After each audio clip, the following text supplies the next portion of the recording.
And it's of course a particularly great pleasure for me to introduce my own boss and the reason we're here. Jens Rostrup-Nielsen, who is going to give us he's told me an overview of what he's been doing the last 50 years. And please, Jens, half an hour, remember?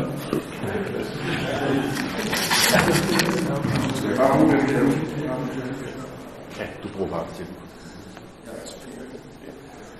Okay, first, I'm more than pleased that this symposium was organized, and thanks to Burt, thanks to John, and to ACS that they have put up the framework.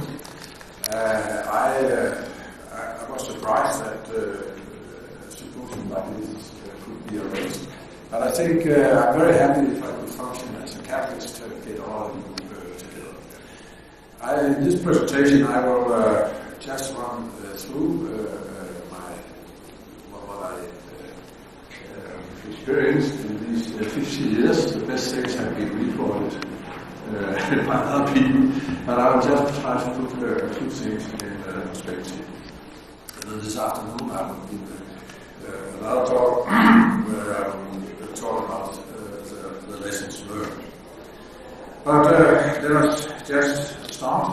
And I was quickly after my education, I was associated to Tropsch, and very soon I got close to him, and it was a fantastic experience to work close to him, and because he had the attitude to research that we should do a multiple approach. It was not just to develop the catalyst processes and production methods, it was also to do research to understand what we were doing, and then to exploratory research, what we find behind if we want to write something, and then to develop new competences.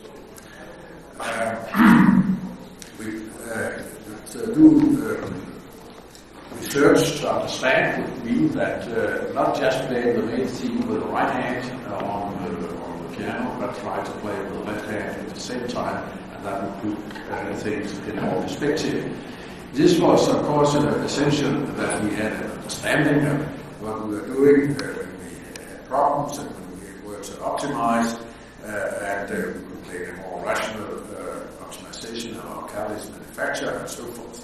But there was another purpose of doing this fundamental research as well. It was also to get a professional link to the academic world, to the research centers around, to the universities, and if you don't have something yourself, you may be offered lunch at the faculty club, and you will have no real dialogue on science. We developed that very much, and some of you will find yourself on this photo, that we on almost annual basis there were scientific meeting arranged by us where we discussed the principal questions in our catalysis development work. I was then put to work on steam reforming process. There was a very active group at that time, and that was back in the lab. So Adler told me, Jens, couldn't you just find out what is going on? Because they knew how the reform was running, but really what happened inside the tube, there was very little knowledge around that time. So I started out at that time, you could say, Catalysis in the mid-60s was based mainly on the whole Watson book, Clinical Process Principles,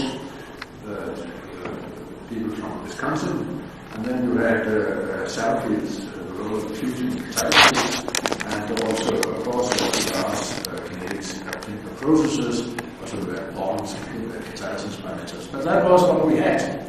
And I read myself, the first book I read in Catalysis was by a Russian.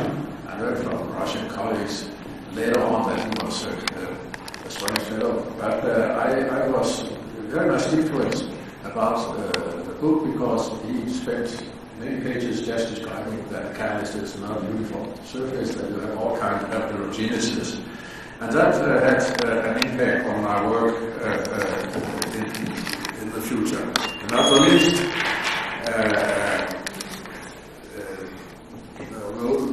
the concept of catalysis developed by Fischer-Tropsch. He was also very much interested in the heterogeneities and the surface. And very late in his career, he said that he could almost consider a catalyst particle as a living object. And as we have illustrated several times when we look in the electron microscope, for sure, the catalyst metal particle changes shape depending on the reaction conditions. But all that had great impact on me when I started out doing research. At that time, we also had a big discussion in the literature where you could predict catalysis from, say, bulk properties of materials, and you had in particular Dennis Darwin from CI, and also Burt with this group promoting that. We are back in the 60s now, around 1970. And in opposition to that, you had Wolfgang Sackler and also Burt, who came after the Russian invasion to the Czech Republic. And they argued in a very brutal way about the role of the individual surface atom. I was present at a discussion in the Institute of Petroleum in 1971. And if you want to read something nice about the history and theory of catalysis, you should look up that reference. They were arguing in a very tough way, and I was happy that I was not part of the discussion. I was influenced very much by Sackler, his way of looking on catalysis. And so when I started doing research on reforming, I started really from the bottom. And that was to find out what is the active surface, how big is it, and that was the concepts. It sounds more than trivial today, but it wasn't that at all in those days. Simply to refer the activity to the active surface area. That was introduced by Burt and also by Michel and the turnover frequency and so forth. So we had at the same time a problem with sulfur poisoning, and we have discussed it several times during this symposium, but we were able to very quickly to establish a correlation between the saturation layer of the catalyst, the sulfur, and the surface area of the hydrogen capacity. So that led us to the conclusion that sulfur poisoning was simply a blockage of the living surface.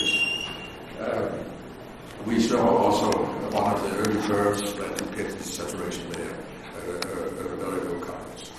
That was followed up at the same time by a breakthrough in the ultra-high vacuum techniques, the LEAD, not the least the people in Paris, in the dark group, and later on, of course, with the atomic microscopy, we have got all these things confirmed. These photos from the Fischer-Tropsch group in August. Another thing I pursued was, of course, these ideas of the role of heterogeneities on the metal surface. And what was very much in fashion at that time was the so-called B5 size introduced by Van Hardenfeld. And I had a correspondence with him because I had no infrared spectroscopy to determine the nitrogen absorption, which was an indicator for B5 size. But together we found out a method so we could do a volumetric thing to determine the number of B5 size. So I correlated the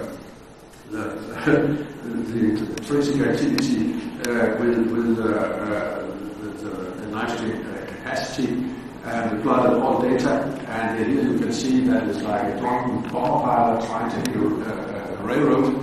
The only conclusion is that apparently he flew the right way. Later, we just took the data from the lunar catalyst, and then it looks much better. One interesting observation was that these B5 sites were absolutely blocked if we added alkali to the catalyst. Also, the roller alkali, which was a promoter of many catalysts at that time, was studied, but I studied compared ethane reforming, ethane being the simplest naphtha, with ethane hydrogenolysis. Ethane hydrogenolysis was, say, the reaction of fashion. John Sinfield did a lot of work on that. And here we could see that we had a very strict correlation between the reactivity of hydrogenolysis and the steam reforming of ethane, and the red dot, I think, was a catalyst with alkali. So alkali would, no, not the red dot, the bottom dots are the alkali promoted catalyst, and we saw that the alkali would deactivate not only the steam reforming reaction, but also the hydrogenolysis, and in the hydrogenolysis reaction you have no steam presence. So the role of alkali was independent of the presence of steam. We compared then a number of reactions on a sequence of catalysts, which I think is a very nice way of getting an overview. So we could see that there was a parallel development of reforming and hydrogenolysis, although the temperatures were completely different. You can see that if you have alkali present, you get a drastic decrease in activity. And for methylation of carbon monoxide, this effect was even more pronounced. Whereas when we did decomposition of ammonia, then there was no impact at all of the alkali. We got roughly the same relative activity. The role of alkali was a big debate. We had a lot of discussions with our colleagues or opponents of ICI. They claimed that alkali would work to promote, to inhibit carbon formation by being on the negative surface, and we said that we had spillover of steam from activated magnesium oxide, which was to support our catalyst. So there was a lot of debate, and every second year, I had a publication every second year. Bridger or Andrew had, and Dowden also, and later it was Twig and Riddler and Stitz, and also my younger colleagues. There was a big debate, and the good thing was that we became, some of us, very good friends during this debate when we met at conferences. We could agree that those from universities, they had not understood the thing, but who should ask the critical question? That was in particular Andrew and Dowden. I never met Bridger. Finally, we found out that it was not the alkali solution or the magnesium solution. In fact, there were two solutions to the equation. And later on, I met with Martin Twig and Peter Horger, and we had a big laugh about that fight. Whisker power was, of course, the real bad thing in steam reforming. We have heard a lot of it already, but if you form carbon, these carbon fibers so strong that the catalyst will break down, and you will get a very difficult situation in a fire tubular reactor. I started studying this in a very simple TGA unit, which we designed from scratch. Today you can buy a TGA reactor, but we had to use a normal balance and put up everything. And it took us more than a year to have such a unit functioning. And what was in particular difficult was to establish a very controlled steam to carbon ratio. The trick was to create steam in vapor phase over carbon oxide, all kinds of so on would not be exactly. Here you see Ulla, who was working hard with a smile over 20 years for me on all these problems. Also, I had a lot of collaboration discussions with David Trim. We found out that we studied in the same field, and instead of publishing against each other, we agreed to collaborate. And here we are sitting on the steps in Sydney, and steps were really the solution. Years after all this could be explained by DMT calculations, we have seen this curve earlier, and as you can see, also it's clear that the most stable position for graphite is see the arrow that is on the steps surface.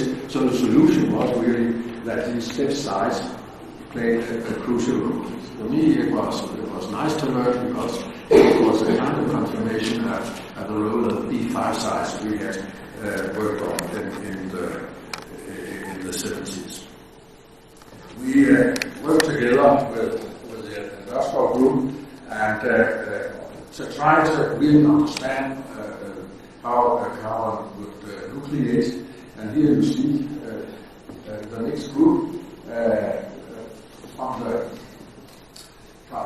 the left side. You have young Jens, he's existed, and then you have clever Jens, it's Rostrup, and then you have old Jens, and Jan Clausen, who is now the CEO of the Tropsch company, and Stig Helge, who is still at home, and then Frank Abbey as a young fellow here. So we could collaborate just to find the scientific solution for this. And of course, for us in the company, it was also a way to understand how we should promote the catalyst in the best way. So that resulted in this famous publication we have seen before. But that was a way in which Tropsch would like us to collaborate with the university world. That was an open two-way dialogue built on trust, not on agreements and all this modern stuff.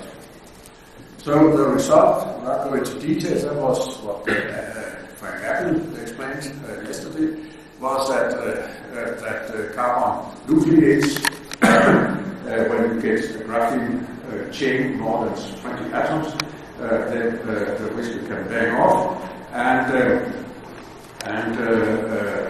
that also what we could see in the movie, that the nickel crystal will change shape, and that the step size are formed during the reaction.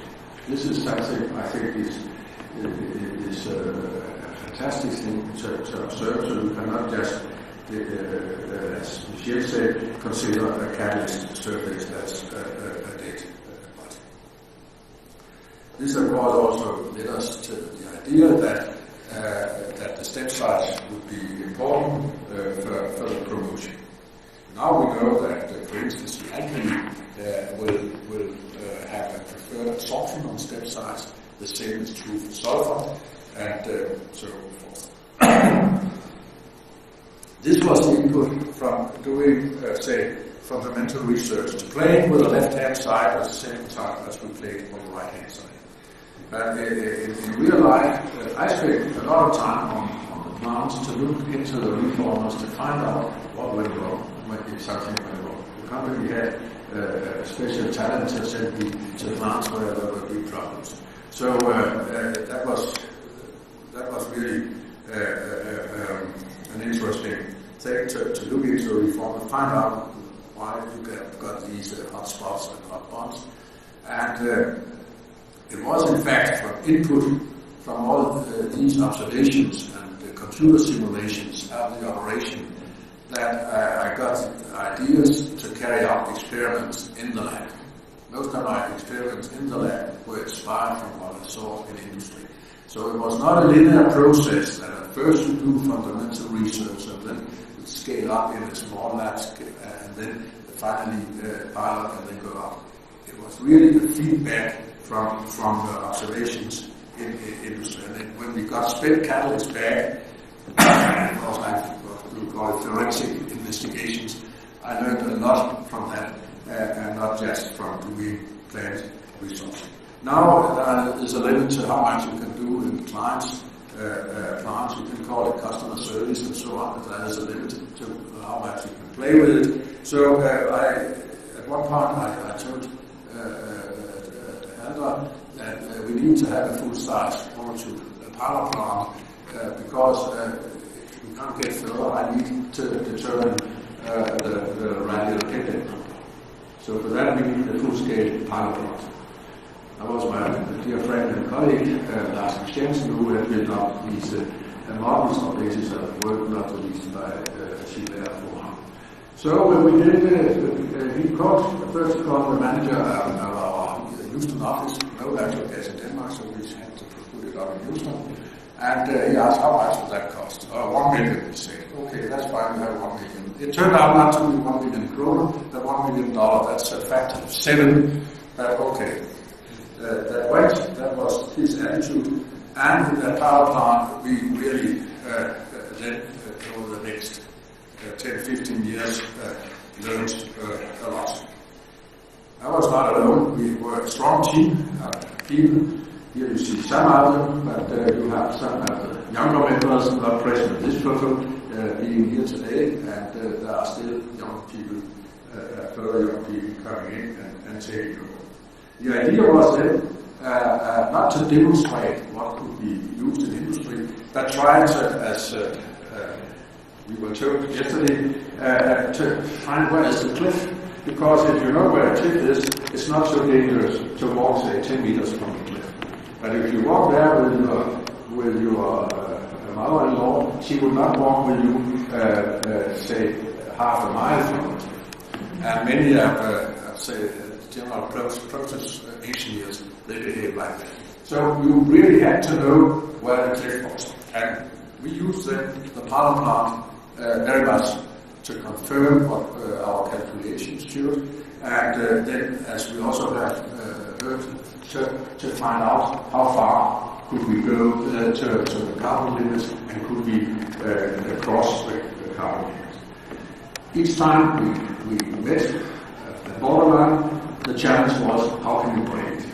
And we learned this attempt how we broke it by means of the so-called spark principle. And there again, it was with the left hand we had played the science. We knew how the sulfur was on the surface, extremely well defined. We also had the capability of calculating the power rate.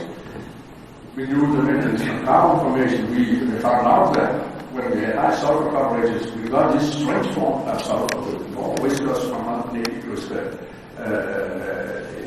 that's completely different from what we see on the bottom. If you can't get well known by doing good science, you can always become relatively known by introducing new concepts. So in the paper, I just call this octopus carbon because it looks like an octopus. And then years after, all people will talk about octopus carbon. The key experiment was, of course, again in the TGA equipment to measure at the same time the reforming rate RR and the carbon formation rate RC as function of the free nickel surface. Now notice there are completely different scales for the blue and the red curve. And then from classical max test deactivation kinetics, you will see that you had a double diagram, you had the slope for the carbon reaction close to 3 and for the carbon formation close to 6. It meant that, or 6.5, it meant that in that max test terminology, that you need an example of roughly 3 atoms for the reforming reaction and roughly 6-7 atoms for the carbon formation. And this led us then to say we have ensemble control because when we add the sulfur carbon coverage, we will remove much faster the size for the carbon formation than the size for the reforming reaction. Now with the knowledge today, this is too simple an explanation. So we could say that what happens is that on the step side, we have sulfur atoms sufficient to inhibit that you create the carbon chain after 20 roughly atoms to nucleate, and that you really have a sort of dynamic balance between the binding of the sulfur and the binding of the carbon, and together with the Rostrup group, we really could quantify that, and also some experiment we could also arrive at the borderline for the sulfur passivation. There's a certain thermodynamic potential for carbon where it will, the carbon formation will win over the sulfur. All this is just an example of the way my colleagues and I, we like to work. And that was, as soon as we had an indication of things in these not too well-defined base scale units, then to scale up the power plant, and the power plant meant operating with full mass velocity and the correct heat transfer rates. And it is at that scale you will always find the deactivation phenomena developing and so forth. And then scale down here in situ, but you could say in general to do fundamental methods to understand what is on the surface, instead of doing tests in experimental units where you do not know whether you have the right catalyst temperature due to diffusion, and you have a wrong heat transfer rate.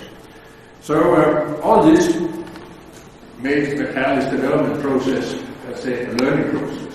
It's not again a linear, that first you do linear basic research and establish the mechanism and then you scale up.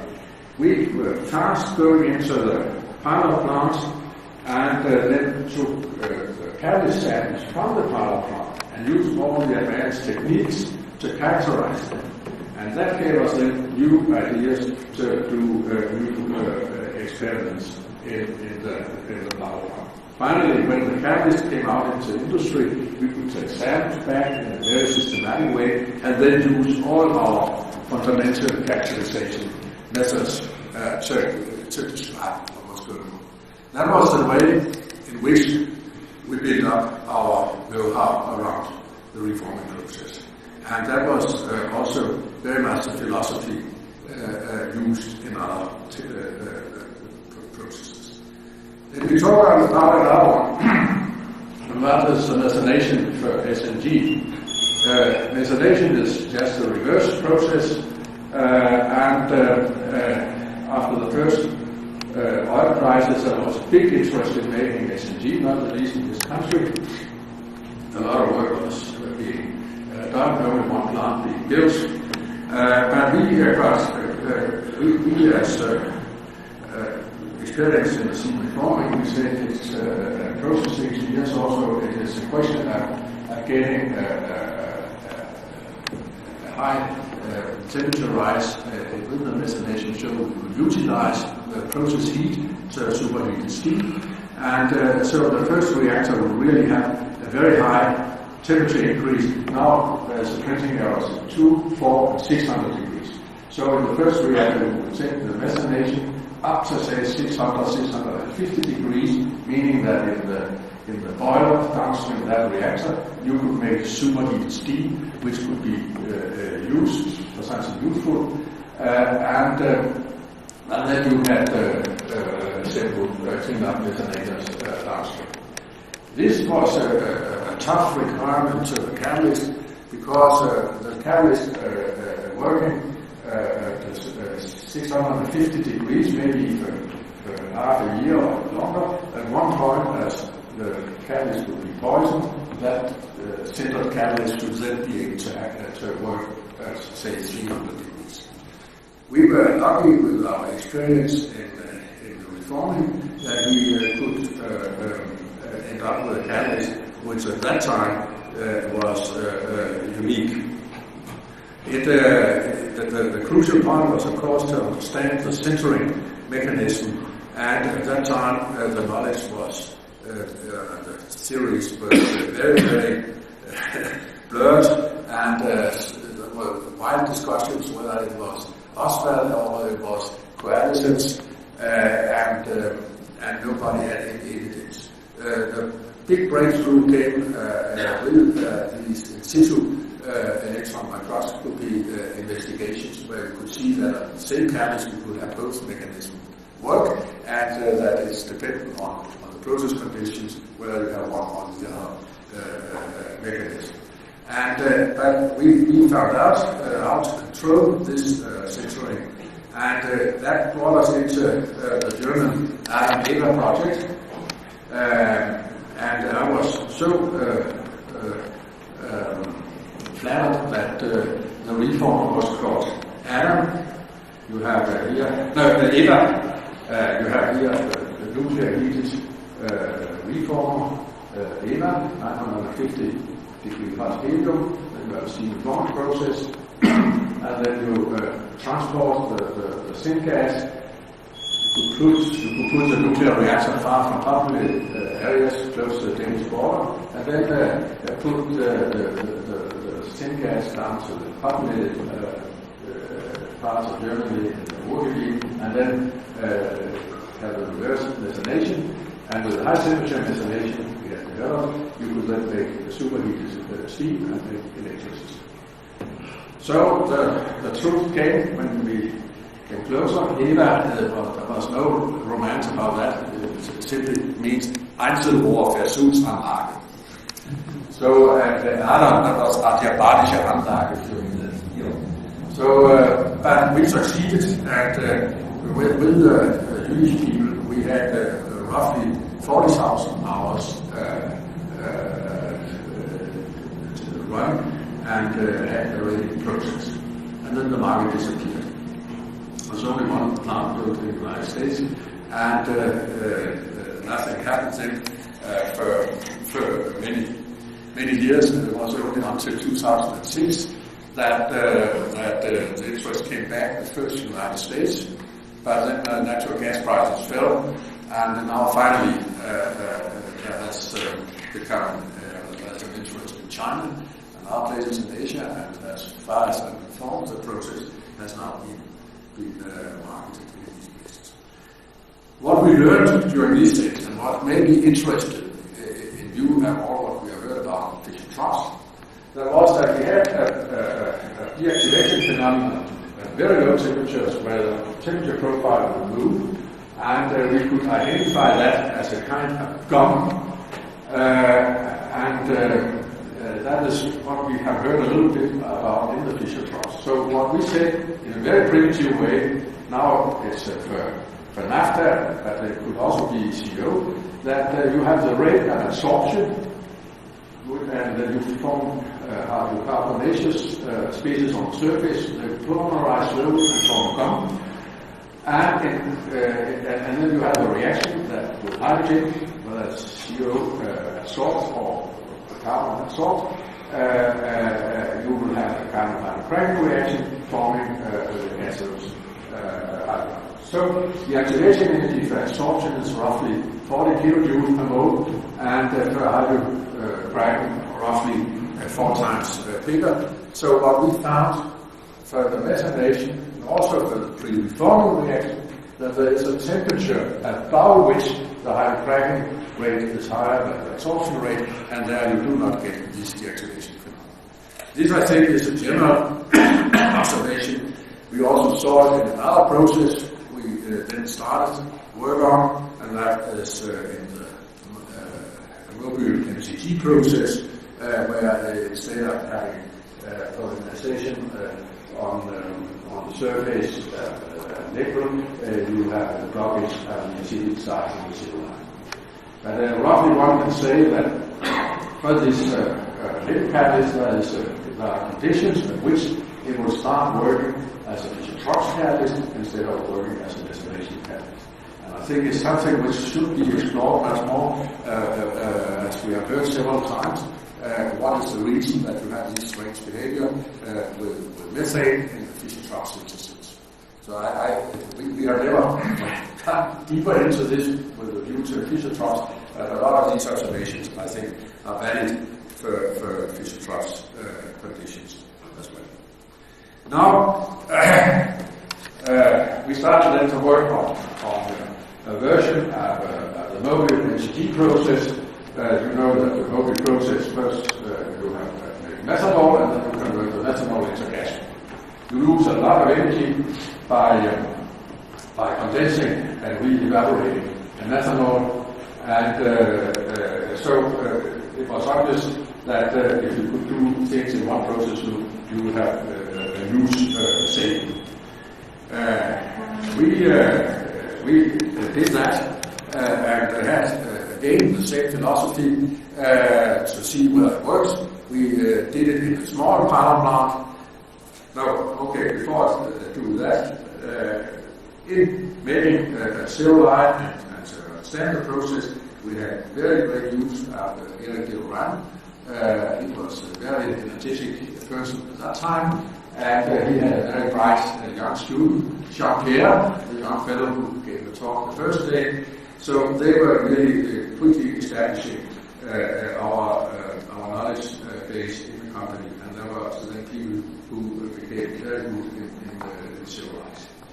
We made a very fast scale-up at this principle to a small-scale plant, and here you see that the Danish Minister of Energy standing there with dark glasses. He will get the gasoline into his car. The driver was not too happy. He was standing to the left, and the rest of us we think it's all very good. Halber called me in the middle of Christmas lunch and said, "Now we have to scale this up, get some out of the EU and set it up in Houston to demonstrate on basis of natural gas that this is good for coal conversion." So that was just a nice assignment. But we couldn't do that at a large scale without having access to the mobile citizen farm. And I had then meetings with mobile, and they were not very much interested. But at last, it's a story by itself. We succeeded that they would supply their catalyst to our plant. They just wanted some person to go in and see that what we were doing was not absolutely crazy. And that person was Heinz Heinemann, and here it is at the pilot plant. And we had, during this very critical period, so I came very close to Heinz, and we became very good friends. But we were then co-chairing a session in the International Congress of Catalysis in Berlin in 1984. And we were sitting at the podium, and we were discussing some paragraphs in this treaty or agreement we were about to make with the local company. And suddenly we found out that the mics were open. But I don't know whether people got anything from there. So we scaled up quickly and built the power plant in Houston. You see the gasoline synthesis, that is the plant in the back. What you see further back, that's not top of the facility. We only say that if we come out in Asia, sort of not the country. But the gasoline synthesis was there, and it was operating then extremely well. And I must say that Niels Ungar was very instrumental in having this established. But in the operation, we had very, very bright technicians, and here you have just 3 of them. And the one to the right-hand side really was our zeolite specialist. His name is Niels Blom. He has just a technician education, but he was as bright as I can tell. And the 2 others, they had no academic education, and they did a lot of work. We recommend to the right is Tommy Hansen. He has been responsible for most large-scale plants here. I'm pretty sure. So, in conclusion, if I should look, I could talk about many other technologies, but I worked in the beginning very much on steam reforming, also thermal reforming to syngas. And then later, Fischer-Tropsch and time gas to take the syngas back to the hydrocarbons. And so I work on both sides, and the conclusion is only that It may take 20 years, but one day one of the rules will be in fashion again. Okay, something went wrong. So I would say that all this has been a great experience, and there is still a lot to be explored in catalysis. There are many of the problems I have described where I found it took me 10, 20 years really to find a solution. And I'm happy that there are many young people on boats. When I teach in Stockholm, Ankara, and other places, I think it's a great pleasure to see how many young people who are still inspired by the problems in catalysis. So I hope this will continue, and being here, listening to all this, I am a little sorry that it's like the old circus horses when you sniff, you can quickly come back and would like to run around. But now it's time for the young people. So thank you for listening, and in the afternoon I will tell a little bit about the lessons from all this, which will be a little more serious thing. Yes? Thank you.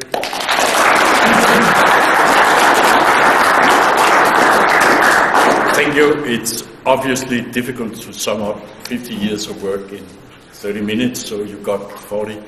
But it's also a big pleasure to interrupt your old boss and say no. So thank you very much, and I